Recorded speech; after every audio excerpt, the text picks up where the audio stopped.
You know that feeling, right? That little jolt of anxiety when a major AI company announces a brand new model.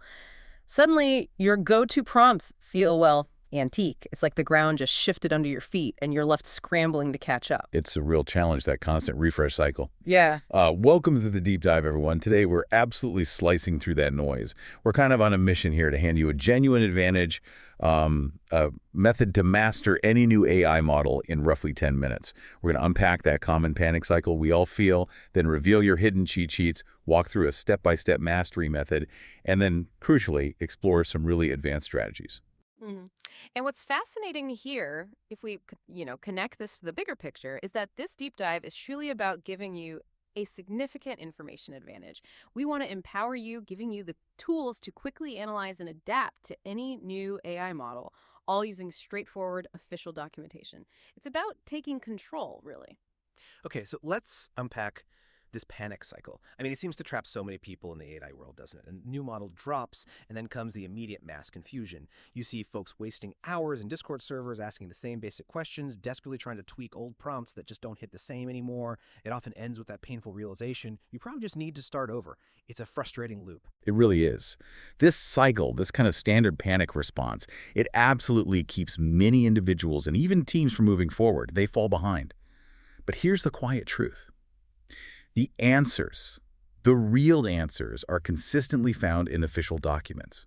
It feels like a secret because if you could just analyze these models yourself directly, you would need to wait for others to painstakingly break things down for you. You'd be truly self-sufficient.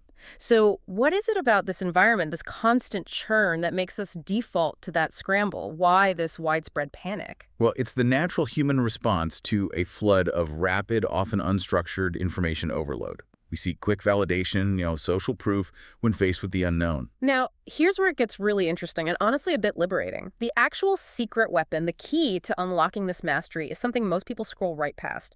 It's called a model card. These are the official documents released directly by the AI companies themselves. Think of a model card, like a detailed character stat sheet from a video game. Like when you're picking your fighter, and it tells you their specific strengths, their weaknesses, their special abilities. That's exactly what an AI model card does. It details its performance benchmarks, how it performs on specific tasks, like actual quantifiable metrics, its special powers, what it does significantly better than its older versions, or perhaps even rival models, its limitations. Crucially, what it can't do, or where it struggles, the guardrails, its technical specs, like its context length, that's how much text it can process at once, and its preferred formatting. Maybe it likes XML, maybe Markdown, you gotta know. And its safety features, when it might refuse to answer certain prompts or how it deals with tricky, perhaps controversial inputs. We call them an information goldmine because they lay out the training methodologies, the benchmark comparisons, those juicy new features, and as I said, those really important known limitations. It's truly shocking how many people simply ignore them.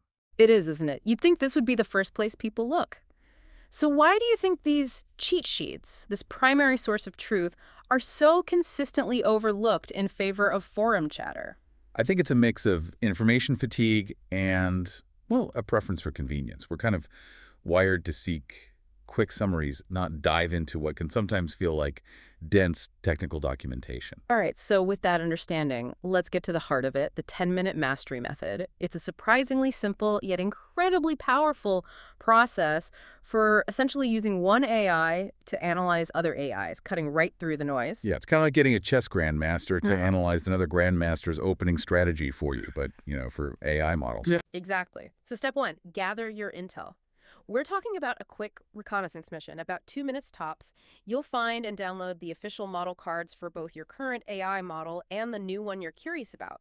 You'll usually find these on the research pages of labs like OpenAI, Anthropic, Google, Meta. It works best for what we call same family comparisons, say, moving from Claude 3.5 to Claude 4, but it's remarkably effective cross-family too. Right. And then for step 2, deploy the master comparison prompt. This takes about 3 minutes. This is where you bring in your AI analyst. You upload both of those model cards to a powerful AI, like a GPT-5 or a Claude, and then you use this specific master prompt to do all the heavy lifting. This prompt essentially tells your AI to act as an AI model migration specialist. It then asks for some very specific things, key differences. What are the 3 to 5 biggest impacts on prompts? Then context window, formatting preferences like XML versus Markdown, ideal creativity or temperature settings. That's how wild or deterministic the AI's output is, by the way. And any major new capability differences. It asks how to adjust prompts, specific words or phrases to replace, how to restructure instructions, formatting changes, common pitfalls to avoid. It asks for before-after examples. 3 conversions: simple, multi-step, creative, analytical with clear explanations, and a quick converter, a find and replace cheat sheet for quick changes. There's even an optional part for my custom prompt. You paste in your own specific prompt for conversion and explanation. Yeah. Honestly, I still wrestle with prompt drift myself, where a model's behavior subtly changes over time, affecting results. So this structured approach is profoundly helpful for me personally. That's a great insight, actually. Of all the elements in that master prompt, what's the one you've personally found most often overlooked, or whose absence really derails the whole process? Oh, hands down, it's defining the AI's explicit role and specifying structured comparison points. Without that, it's just a generic chat. You get vague answers. Gotcha. Then for step 3, get your migration guide, which takes about 3 minutes. The AI then delivers a custom, plain English migration guide tailored just for you. This guide includes a practical comparison between the models, the specific formatting changes you need, the before and after examples, common gotchas or pitfalls to watch out for, and of course, your own prompt converted and optimized. And finally, step 4, test and refine. Clocking in at around 2 minutes. This is your final road test. You take that shiny new converted prompt and apply it directly to your actual real-world use case. Compare the results, make any minor fine-tuning adjustments, that last little tweak, and then, importantly, document what works in your prompt library. So you're building a resource, not just solving a one-off problem. Let's walk through a real-world example. Imagine you're migrating a key workflow from, say, GPT 4.5 to a hypothetical GPT-5. What might that look like? Okay, yeah. So, connecting the dots, your AI analyst's intelligence briefing would give you some fascinating insights into GPT-5. It might reveal fewer refusal patterns, meaning it's likely less agreeable, more direct in its output, maybe a bit blunt sometimes, a significantly lower hallucination rate, so it's more accurate, less likely to just make things up, which is huge, and often greatly enhanced logical reasoning capabilities. Now, based on these key differences, the rules of engagement for your GPT-5 prompts might shift. You'd likely use the lower temperature, say 0.2 to 0.4, especially for factual tasks, leveraging its increased determinism. Keep it focused. Emphasize a structured, perhaps bulleted format because it can parse that structure more effectively, and use a clear instructional hierarchy for multi-step tasks, really breaking things down step by step. So let's take a before prompt for GPT 4.5. Research 3 summarization models and recommend 1. Pretty standard, right? Yeah, a basic request. Very simple. Exactly. But the after prompt, optimized for GPT-5, becomes much more detailed and precise. It might look something like this. System, follow safety rules, cite sources, don't include unsafe details, user. Research 3 summarization models released since 2024, browse, then output, table, model date license, key strengths, notable limits, with links, pick a winner and say why in 100 words. If data is missing, say what. Wow, that's a significant leap in specificity. It's like you're not just asking a question, you're providing an entire operating manual for the task. You absolutely are. You're leveraging GPT-5's improved reasoning skills with crystal clear instructions and a very structured format. It's not just a tweak, it's a redesign to match the new engine. And how does seeing that kind of detailed before and after example truly demonstrate the method's power beyond just theoretical steps? What does it show us? It shows a specific, actionable translation between 2 distinct AI dialects, proving it's not just theory, but practical application that gets results. Okay. Once you really master this 10-minute method, it feels like you're moving beyond just using AI to something more profound. Cross-model intelligence. You become less of a user and more of a race engineer for AI, as you put it. Strategic insight. That's a great analogy, a race engineer. With this race engineer strategy, you can actually compare strengths across providers. So asking questions like, Claude is excellent at creative copywriting. How can I adapt my GPT prompt to achieve that same Claude-like tone? Or, conversely, GPT-5 has stronger logical reasoning. How can I adjust my Claude prompt to leverage that analytical power?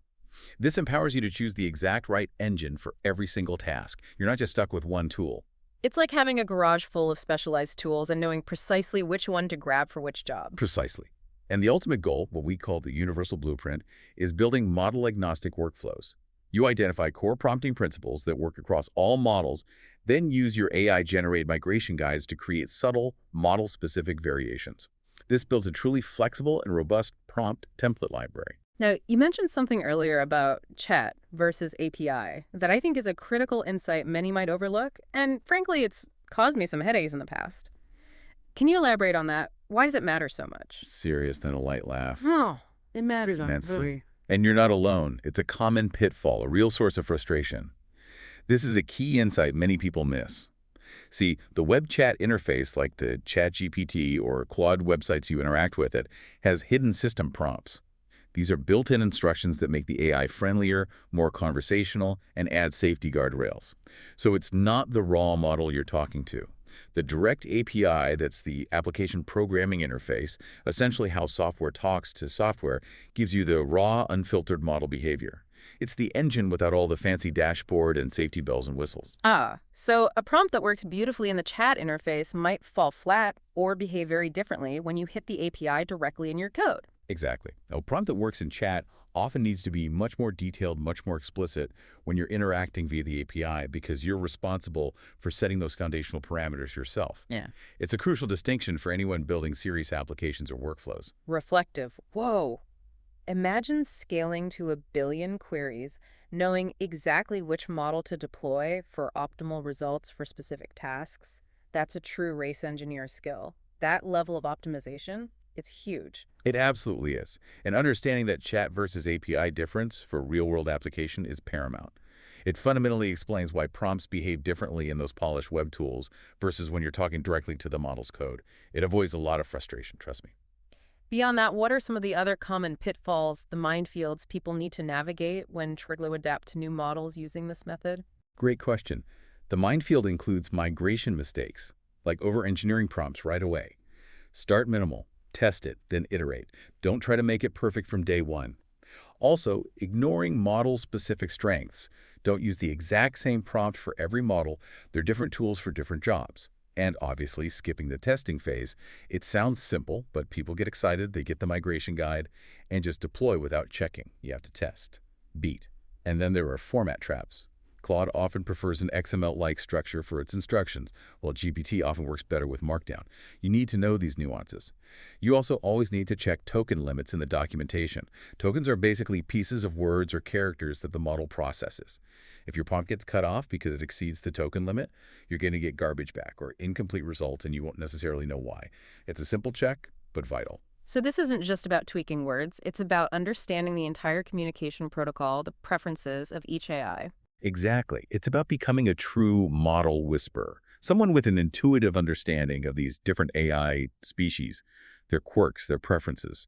This is what we call the dialect mastery approach. It means learning the unique dialect of each major AI family. Claude, for instance, typically prefers a more conversational, explanation-heavy style, almost like you're chatting with a very polite, very smart assistant. GPT, on the other hand, often responds best to highly structured, instruction-based prompts. Think clear bullet points, explicit roles, step-by-step commands. And Gemini, with its multimodal capabilities, excels with context-rich inputs, combining text, image, perhaps even video down the line. This method helps you translate successful prompts, adapting the entire communication style, not just the words. That's a powerful distinction. It moves beyond simple prompt engineering to something more like, well, like intercultural communication, but with AIs. Absolutely. And with that, you can implement the template system strategy. You start building your personal Rosetta Stone, a prompt library. You create those base templates for common tasks, then use your AI-generated migration guides to quickly create model-specific versions. This builds a systematic, incredibly powerful library that grows with you. And finally, it's a continuous optimization loop. The AI landscape evolves rapidly, so this is the lifelong commitment of a true master. You must continually monitor new releases, test their capabilities, and ideally share your learnings to build reputation and stay ahead of the curve. This method truly sounds like it gives you an undeniable competitive edge. It's not just about staying afloat in the current, it's about actually leading. Exactly. It creates an information asymmetry advantage. While others are still guessing from social media threads or relying on outdated tutorials, you have direct access to official documentation, a systematic comparison methodology, and a proven migration process. This allows you to be first to market with insights, build significant authority in your niche, and network with other top professionals who are also operating at this level. It also develops a meta skill, a rapid adaptation methodology that works for any new technology, not just AI. You're not just learning hacks, you're developing the skill of finding and using patterns, making your career incredibly future-proof. Your analyst's toolkit includes those official model cards, a simple document management system for organizing them, and standardized comparison templates for clarity and speed. What then is the ultimate meta skill this deep dive, this method, helps us cultivate in the long run? What's the core takeaway capability? It's the ability to quickly adapt and find patterns in any new technology, making you an agile, effective, lifelong learner. Calm summarizing. So the big idea here is clear. You don't need to panic when new AI models arrive. Instead, you can leverage official model cards with another AI acting as your migration specialist to quickly gain a true information advantage. It's about being proactive, not reactive. Reinforcing. And that's the real differentiator. This systematic 10-minute approach truly separates the AI experts from the casual users. Adapting fastest doesn't just keep you current, it gives you the biggest advantage in the market and in your work. You now have the methodology in your hands. You've just learned the exact method that truly separates the experts in this rapidly evolving field. Stop depending on other creators to spoon-feed you information, and certainly stop starting from scratch every few weeks. Take control. Provocative thought. Yeah, and consider this. How applying this exact meta skill to any rapidly evolving field, not just AI, but perhaps new scientific discoveries, or even shifts in market trends or consumer behavior, how could that fundamentally transform your entire learning process and problem-solving approach? It's about a systematic way to absorb and adapt to new knowledge, whatever form it takes. We hope this deep dive has given you a powerful new tool for your toolkit. Thank you for joining us.